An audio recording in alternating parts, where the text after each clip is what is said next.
নবী আলাইহিসসালামের কাছে গরিব এবং অভাবী সাহাবীরা বিভিন্ন সময় বিভিন্ন অনুযোগ নিয়ে আসতেন। ইয়া রাসূলুল্লাহ, ধনী সাহাবীরা তারা তো টাকা পয়সা আছে, দান সাদাকা, হজ, উমরা, নানান ইবাদতবন্দি করতে পারে টাকা দিয়ে, আমরা পারি না, আমাদেরকে কিছু আমল শিখাই দেন যাতে তাদের উপরে আমরা অগ্রসর হয়ে যেতে পারি তাদের চেয়ে। তো নবী আলাইহিসসালাম তাদেরকে দোয়া শিখিয়ে দিয়েছেন। দেখা গেল যে ধনীরা সে দোয়া বিভিন্নভাবে আপনার জেনে গেছেন এবং তারাও শুরু করে দিয়েছেন। তো সাহাবীদের মধ্যে এগুলো নিয়ে কম্পিটিশন হতো। আর আমাদের হলো, ভাই স্কিলে খাবার ভালো না মাদ্রাসায় ভালো, যদিও একই খাবার আমাদের। তো এই জন্য আমলের কম্পিটিশন তো আমাদের থাকা দরকার। তো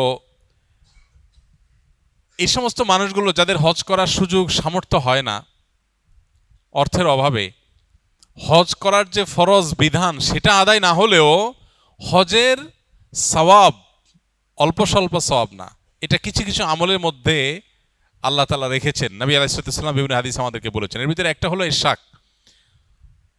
ফজরের পর যদি কেউ নামাজের জায়গা যেখানে তিনি সালাত আদায় করেছেন সেই জায়গায় যদি তিনি বসে থাকেন, জিকির আজকার করতে থাকেন, তাসবিহ তেলাওয়াতে মাশগুল থাকেন, আল্লাহর স্মরণে ব্যস্ত থাকেন, এরপর সূর্য ওঠার পর তিনি 15-20 মিনিট অপেক্ষা করে তিনি ইশরাকের নামাজ আদায় করেছেন, ইশরাকের নামাজ আদায় করেছেন, তাকে আল্লাহ রাব্বুল আলামিন পরিপূর্ণ হজের সওয়াব দান করেন।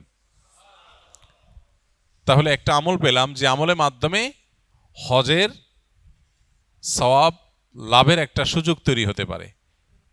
হয়তো প্রতিদিন আমরা করতে পারি না, আমাদের নানা রুটিনের ব্যস্ততা আছে, কিন্তু আমার মাঝে মধ্যে তো এই সুযোগটা আসে না।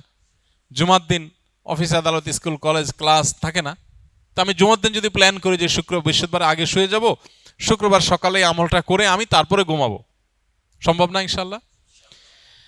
দ্বিতীয়ত, ফজর নামাজের জন্য যদি কেউ মসজিদে যায়, ফজরের গুরুত্ব বুঝে কোনো পুরুষ মসজিদে ফজর নামাজ আদায় করবার জন্য গেল, গমন করলো, তাকে আল্লাহ রাব্বুল আলামিন এই যে কষ্ট উপেক্ষা করে, শীতের সময় শীতের কষ্ট, গরমের সময় ছোট রাত, এই ছোট রাতে ঘুম কোরবানি করে যথাসময় উঠে খুব এহতেমামের সাথে যথাসময়ে মসজিদে চলে গেল, এই ফজরের জন্য মসজিদে যাওয়ার এই স্যাক্রিফাইসটা যে করলো, আল্লাহ তাকেও হজের পরিমাণ সওয়াব দান করেন।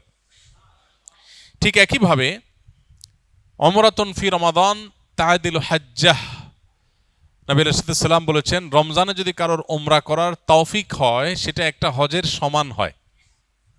এই জন্য নিয়ত করি, চেষ্টা করি, আল্লাহ যদি কখনো তৌফিক দেয়, টাকা পয়সার ব্যবস্থা করে দেয় আল্লাহ, ইনশাআল্লাহ রমজানে উমরা করব।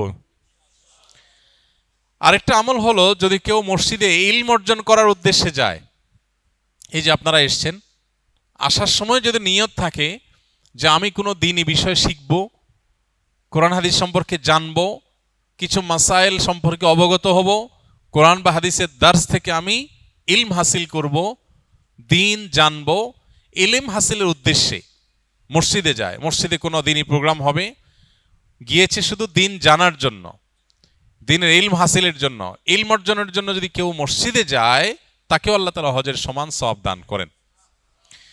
ঠিক একইভাবে কেউ হজ করার নিয়তে সাদেকাহ রেখেছে, পরিপূর্ণ নিয়ত রেখেছে এবং নিয়ত অনুযায়ী সে ইনিশিয়েটিভ নিয়ে ফেলেছে যে হজ করবে, ব্যবস্থা গ্রহণ করেছে, উদ্যোগ নিয়েছে, বাট কোনো কারণে সে করতে পারল না। তো নবী আলাইহিস সালাম বলেছেন, মান হাম্মা বিহাসানাতিন ফালাম ইয়ামালহা, যে ব্যক্তি কোনো ভালো কাজ করবার পাক্কা নিয়ত করেছে কিন্তু করতে পারলো না, কোনো কারণে করা হয়ে ওঠে নাই, কিন্তু তার নিয়ত ছিল পাক্কা, চেষ্টা উদ্যোগ সবই করেছে, অনেকে টাকা পয়সাও জমায়, শেষ পর্যন্ত হয়ে ওঠে নাই।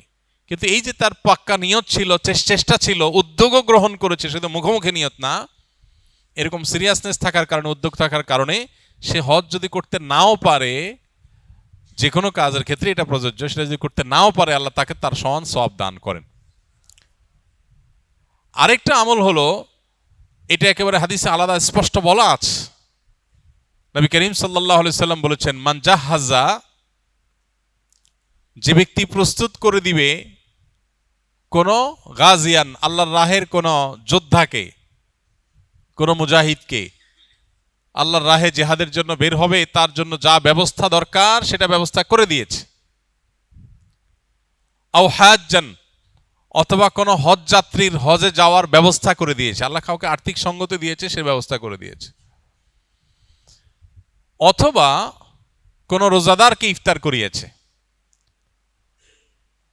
অথবা এই যে আল্লাহর রাহে জেহাদে গেল বা হজে গেল, সেই মানুষগুলোর অগোচরে তাদের পরিবারের দেখভাল দেখাশোনা এটা করেছে। এই কাজটা আমরা অনেকেই করতে পারবো নাকি? যে হজে গেছে একজন, তার ফ্যামিলির লোকজনের যাতে অসুবিধা না হয় তাদের বলে রাখা, যে কিছু হলে বলবেন, আমি খেদমত করতে রাজি আছি, চেষ্টা করলেন করার জন্য। এই কাজটা করা যায় না অনেক ক্ষেত্রে, আলহামদুলিল্লাহ। এটা অনেকটা টাকার উপর নির্ভরশীল না সব সময়। এই কাজগুলো যারা করবে, হাদিসে আসছে নবী আলাইহিস সালাম বলেছেন, তাদেরকে এই কাজগুলো করনেওয়ালারা করে যে সওয়াব পাবে, এই কাজগুলোর সহযোগিতায় নেমে সেই সওয়াব পাওয়া যাবে। তার মানে হজে যাওয়া ব্যক্তির ব্যবস্থা করে দিলে কিংবা তার পরিবারের দেখভালের দায়িত্ব নিলে এর মাধ্যমে আল্লাহ তাআলা হজের সওয়াব দিবেন ইনশাআল্লাহ। আল্লাহ আমাদের সবাইকে বাইতুল্লাহর হজ ছাড়া যেন মৃত্যু না দেয়। হজের ইবাদতের যে কি তৃপ্তি, কি স্বাদ, সেটা কোনো ভাষায় বর্ণনা করা যাবে না, কোনোভাবে বোঝানো সম্ভব না যে হজের ইবাদত কি তৃপ্তিময়। আল্লাহ যাকে তৌফিক দিয়েছে সে শুধু বলতে পারবে। জীবনের সব স্মৃতি মানুষ ভুলে গেলেও হজের স্মৃতি মানুষ ভুলতে পারে না। এটা তাড়া করে বেড়ায়, এটা মানুষকে পজিটিভ অর্থে তাড়া করে, অর্থাৎ সব সময় তাকে আবারও হজে যেতে উদ্বুদ্ধ করে। আরাফার ময়দান, মিনা এবং মুজদালিফার অবস্থানের ভিতরে নুরানি এবং অবর্ণনীয় অদৃশ্য এক সম্মোহনী শক্তি আছে, মানুষকে টানে। রুহানি একটা অবর্ণনীয় উন্নতি হয়ে থাকে। তো আল্লাহ আমাদের সবাইকে সেই হজটা জীবনে একবার হলো করার তৌফিক দান করুন। বহু মানুষ আছে জীবনের চিন্তাও করে না। আমি একসময় চিন্তাও করি না যে আমার জীবনে কোনো হজের তৌফিক হবে। আলহামদুলিল্লাহ, আল্লাহ এখন তৌফিক দিচ্ছেন অনবরত। তো আল্লাহ কখন কাকে তৌফিক দিবেন সেটা আল্লাহ ফয়সালা করেন। আমরা নিয়ত করব, চোখের পানি ফেলবো, দোয়া করব। হজ যাত্রীরা হজে যাচ্ছে, আমরা যেতে পারছি না, আমরা দোয়া করব, আল্লাহ আপনি হজে যাওয়ার ব্যবস্থা করে দেন, আজকে নয় আবার অন্য কোনো সময়।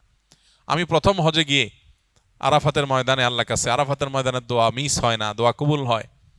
তো আমি আল্লাহর কাছে দোয়া করেছিলাম, আল্লাহ আমার আব্বা এবং আম্মার হজ করানোর আমার খুব ইচ্ছা, কিন্তু আমার সে শক্তি সামর্থ্য নাই, একজনকে করানোর টাকাও আমার কাছে নাই, আপাত দৃষ্টিতে সে টাকা আসার কোনো রাস্তাও নেই, কিন্তু তোমার খাজানায় তো অভাব নাই, আমি চাই তোমার কাছে তুমি ব্যবস্থা করে দাও।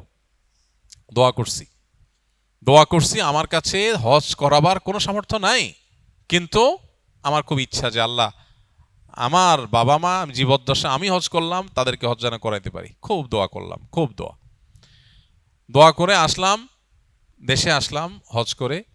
আসার পরে এক আল্লাহর বান্দা আমাকে বলতেছেন যে আঙ্কেল আন্টির কি পাসপোর্ট আছে? তাই আমি বললাম না, থাকার কথা না, থাকলে আব্বার আছে মনে হয়, আমার থাকার কথা না। বলছে দুইটা একটু বানান, আমার একটু ইচ্ছা ওনাদের দুজনের হজ করার।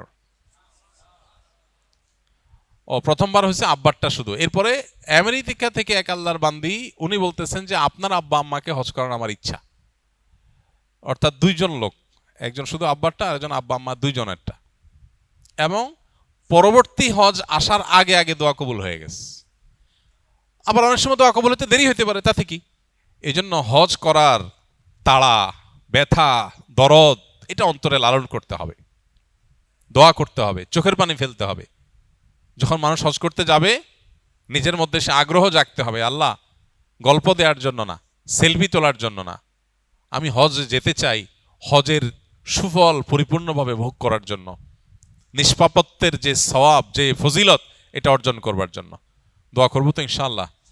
আল্লাহ রাব্বুল আলামিন আমাদের সবাইকে বারবার, একবার না বারবার বাইতুল্লাহর জিয়ারতের তৌফিক নসিব করেন।